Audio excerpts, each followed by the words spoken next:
Welcome to the Pastor Chira Show. I'm Pastor Chira, and today we launch. We launch into new territory. We launch into new mindset. We launch into new relationship. Are you ready to launch out? Come on and launch out with me as we go into this conversation on today. And today we are going into a different conversation because we are going back to the Pastors and Leaders Summit 2023. And we are going to recap some of the conversations that we had during that experience.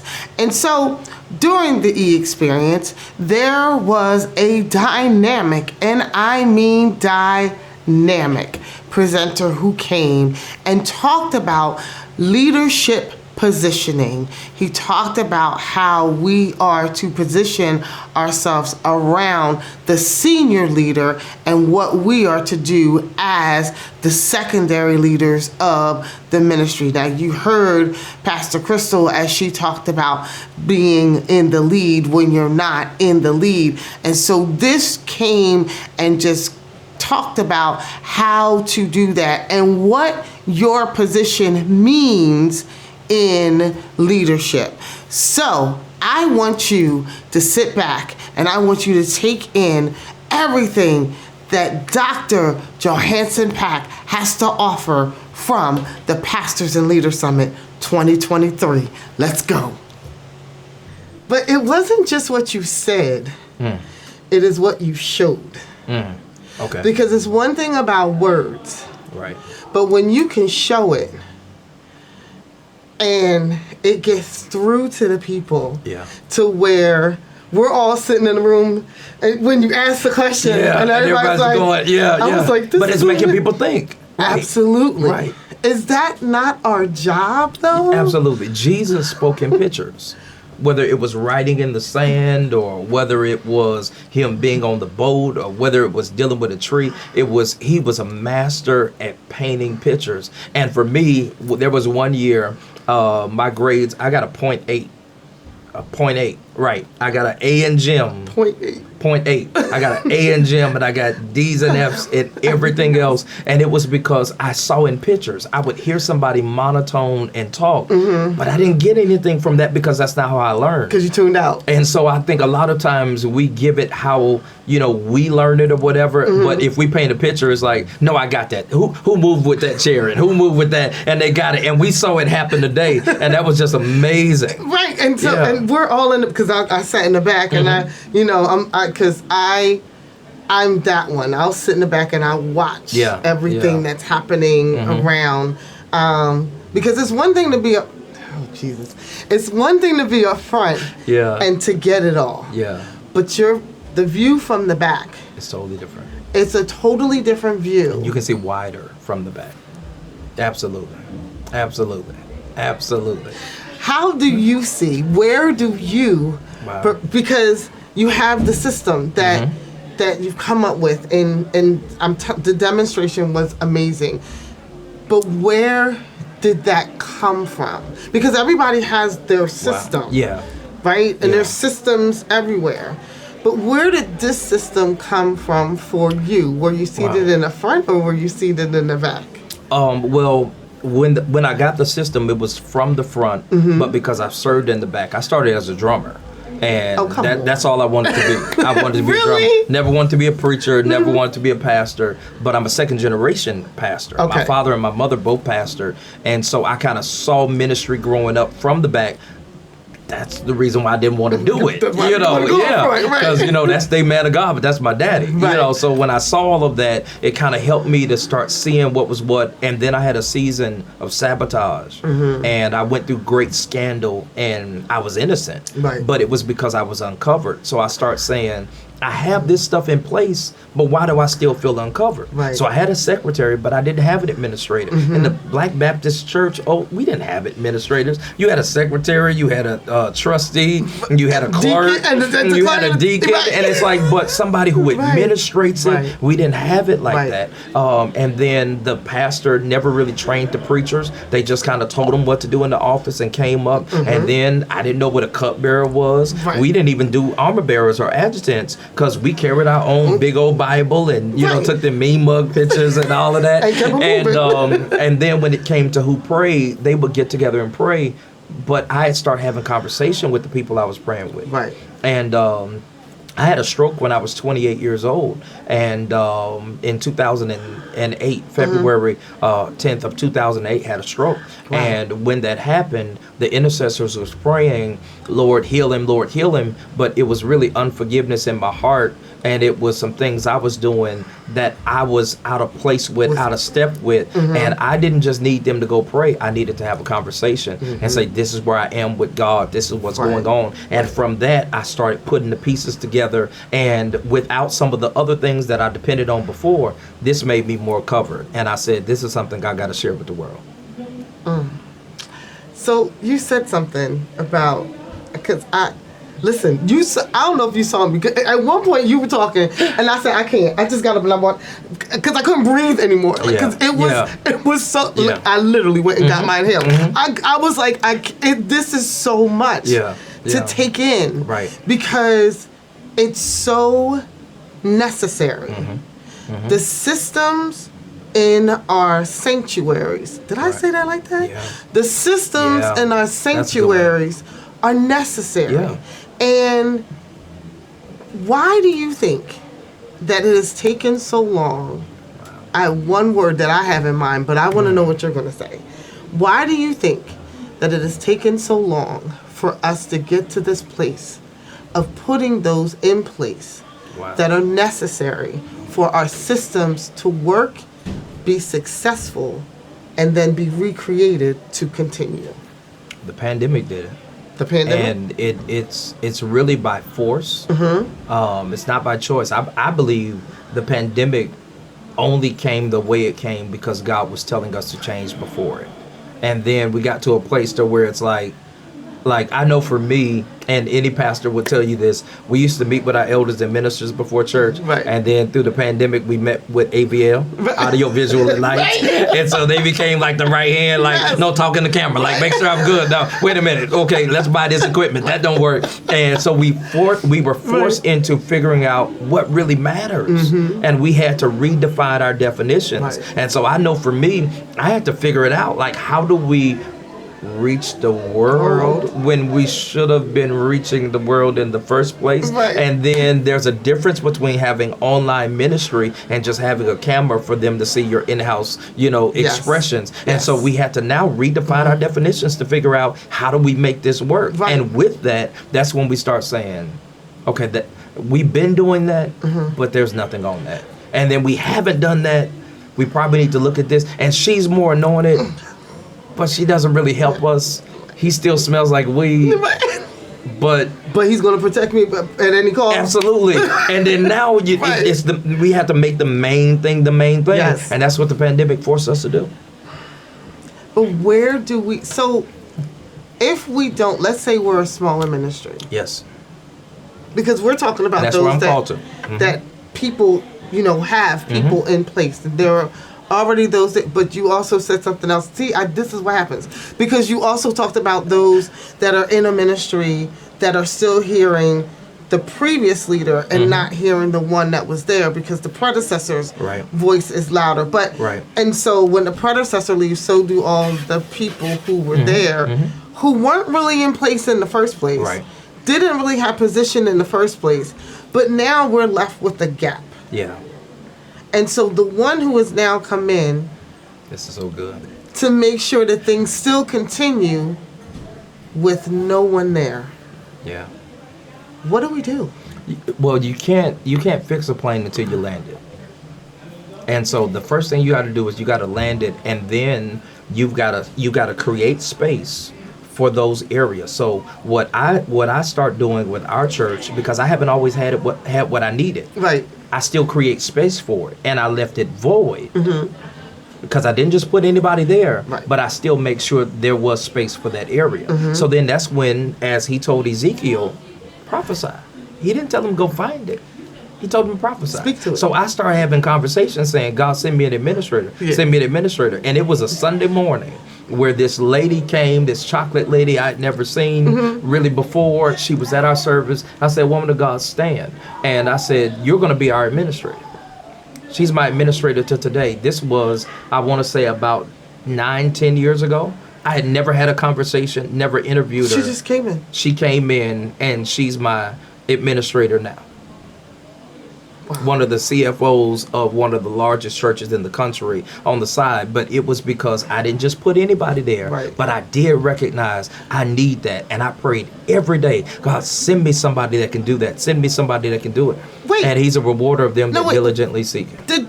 I did not mean to cut you off. Did you say a CFO for one of the largest ministries in the country, in Dallas, Texas? Yeah. And your administrator? Absolutely. No, you can't do that. That's what they believe. That is not what we... No. Dr. Pay, this is what we do. Right. We get the people in our church, and then we put them in place, and they are dedicated to us and us only. We don't let them go and do... Yeah. Dr. Pay, you don't do that. But if I'm called to more than one thing, then I got to let people be called to more than one thing. And here's the reality. She came to our church and said, I don't want money from y'all because I eat over there. So I eat over there, but I'm fed over here. And when we were able to now marry that concept, we don't take anything away from each other. So when they need you, go do what they got to do, because that's how you eat. But then over here, you're going to get fed, and you're going to help me do what I'm called to do. And it takes nothing from me. Nothing from me. You're different. Not supposed to be like that. Right, but that's what it's about. And I think God is making us wider. And that's why I say the challenge to redefine our definitions. Can I be honest with you? Some of my new definitions I don't prefer, like I preferred the old definition. Really? No. But my purpose is this is what I got to do. Like my ministry, this is so anti my personality. Like growing up, I didn't talk. At all? No, not like that. Not publicly. Are you another introvert? I'm an extreme introvert. But my purpose requires me to do more than what my personality gives. And I think when we just say, okay, God, what do you need versus what do I want to do? Because when we say yes to your will, yes to your way, we like with our own conditions, right? But then God is like, no, wait a minute. You told me yes, and I'm gonna get my yes. I'm gonna get it. When we learn how to do it, we can get a lot accomplished. So it doesn't have to look like the previous season. Yeah. And what he taught us in the pandemic, this Sunday don't have to look like the previous Sunday. No. So it's no longer year by year changing. Right. It's now week by week. And then after, maybe if you do it a couple times a week, this kind of went smooth, just like today. Right. We didn't have an intro. We just started because we learned we can be natural and it be authentic. Yes. And that's how we do what we do, because we're not afraid to redefine our definitions. And it's called being a creative. The first thing we learned about God is he's existed in the beginning. In the beginning. Right. But we learned he's creative. So people want to be anointed, but they're not creative. Listen, you had to be at the Pastors and Leaders Summit to see how he demonstrated. But in our conversation, he gave tidbits of what's necessary in leadership positioning. So we're going to go to a commercial, and on the other side, you'll hear a little bit more from the Pastors and Leaders Summit 2023. Stay tuned.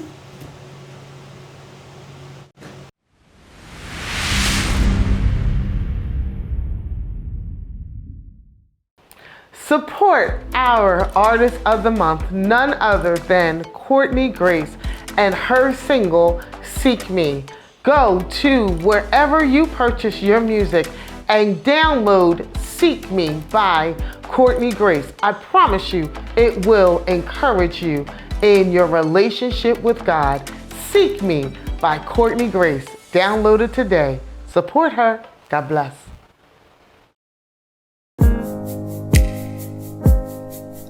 Many tears I've cried, had some sleepless nights. I would say, oh God, why me? I don't understand how this is your plan. And still I heard a voice from heaven say,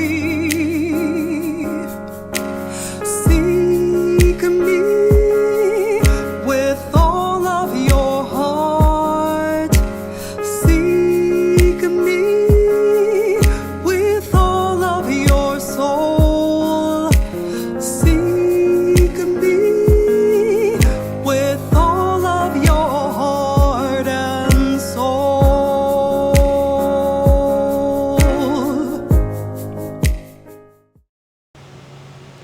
We're back from commercial and we are going back into conversations from the Pastors and Leaders Summit 2023.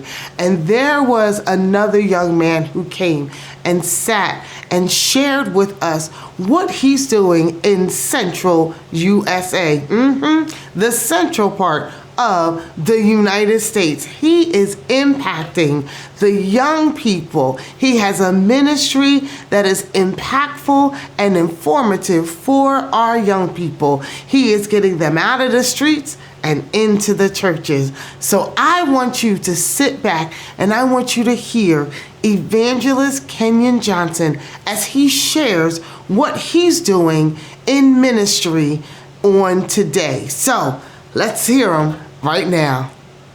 So we're here. And so I'm Pastor Chira.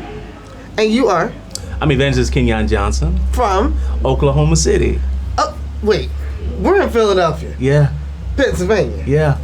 And you from Oklahoma City? Oklahoma City. Oklahoma. What are you doing here? Listen, I had to come get a little let fire from this awesome leadership and pastors conference. I have literally, truly, incredibly had an awesome time. God has moved, and I feel a fire to go back home and light some other fires. Ooh. Because it has been a time in here on this week. It has. I mean, every session has been something. Yeah. And you came all the way here from Oklahoma City, Oklahoma, to get this fire. The middle of the country. I mean, smack dab in the middle. Smack dab. Just to be here. Just to be here. So what is your affiliation with the Pastors and Leaders Summit?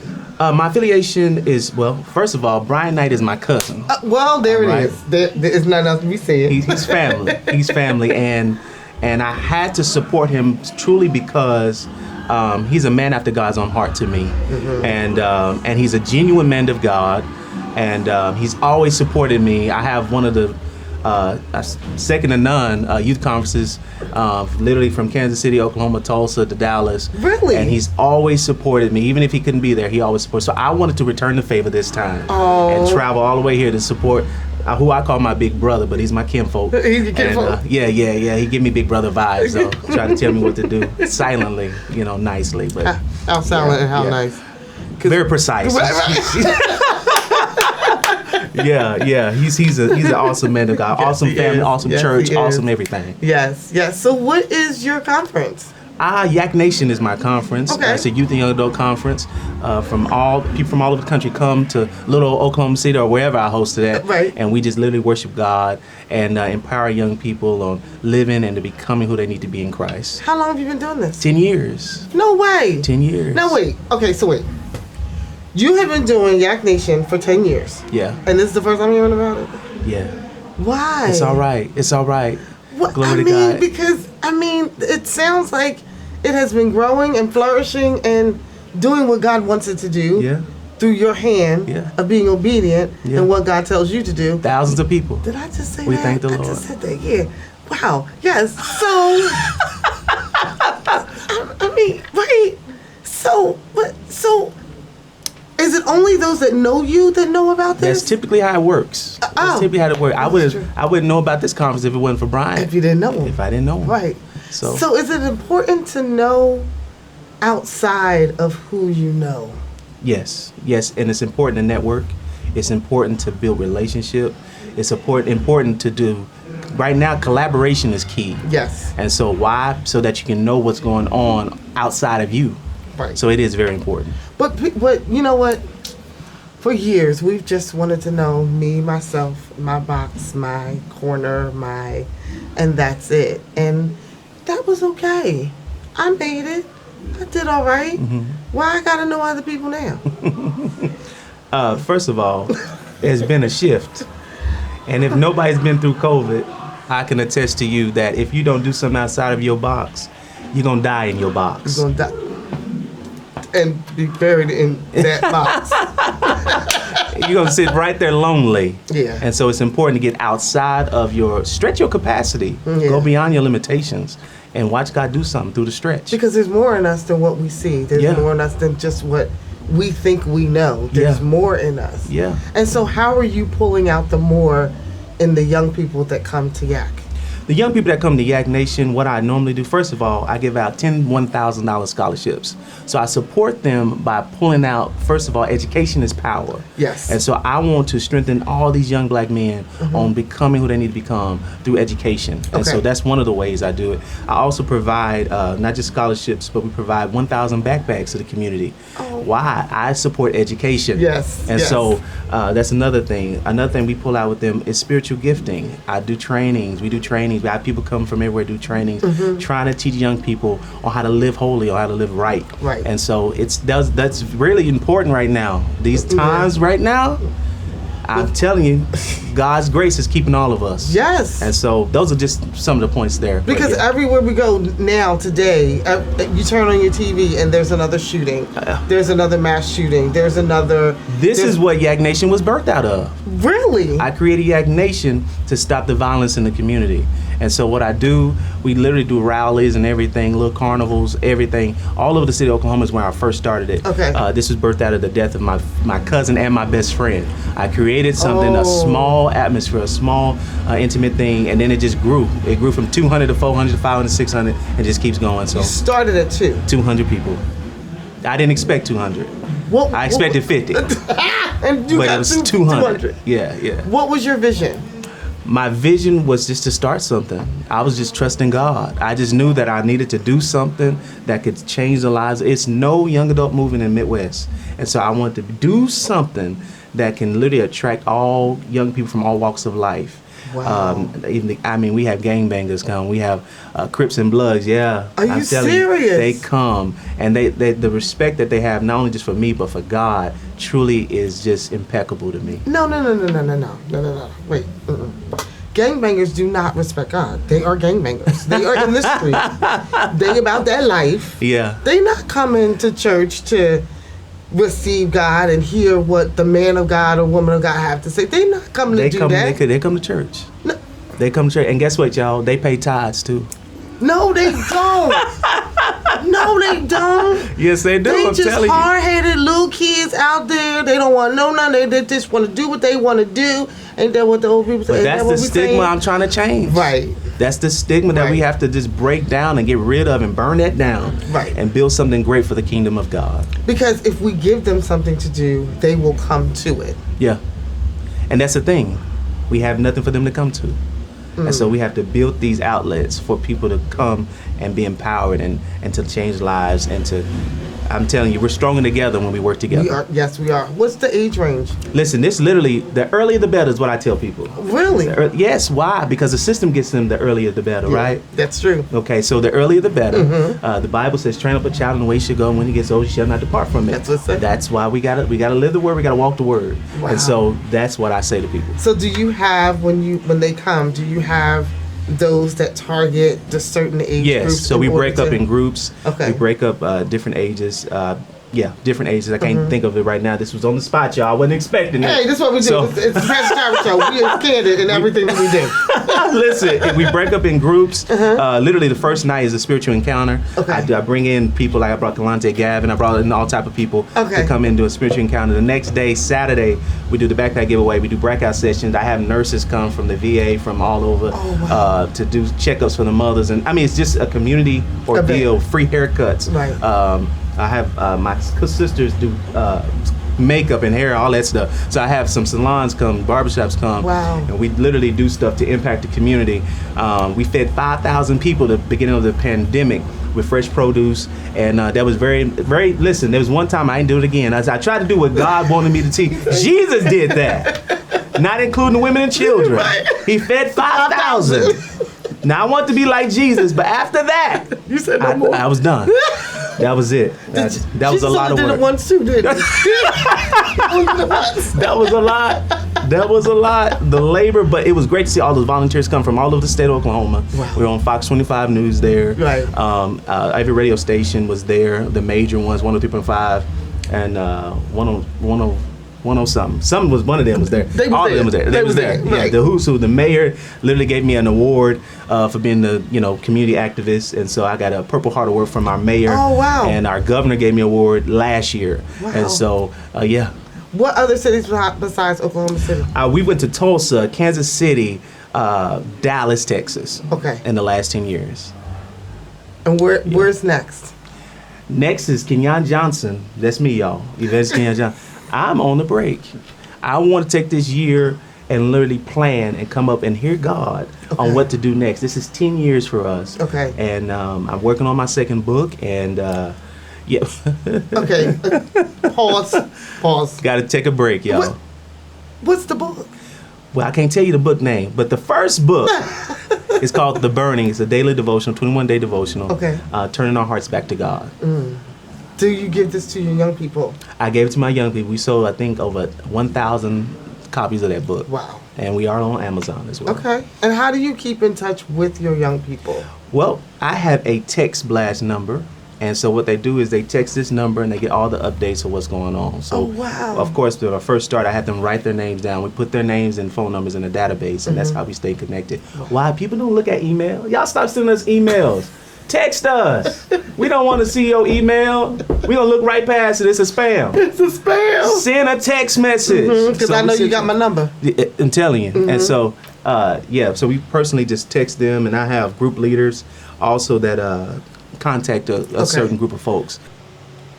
Pastors and Leaders Summit 2023, you heard it. We had 2 other dynamic men of God that came and shared. And so I want you to just marinate on what was done and what was shared and all of the information, because you too have an impact that you have to make on those in a ministry. So it's time to get up, get out, and do what the Lord has called you to do. I'm Pastor Chira. This is the Pastor Chira Show, and I'll see you next week. God bless. Coming up on the Pastor Chira Show. Hello to everyone. God bless you. My name is Pastor Marita Fields Powell. I am from the Philadelphia area, and I am a gospel singer. I'm a gospel artist. I have traveled the world singing God's glory, preaching God's glory, letting the people know that God is real and He is able and He is willing to do exceedingly and abundantly above all you could ever ask or think.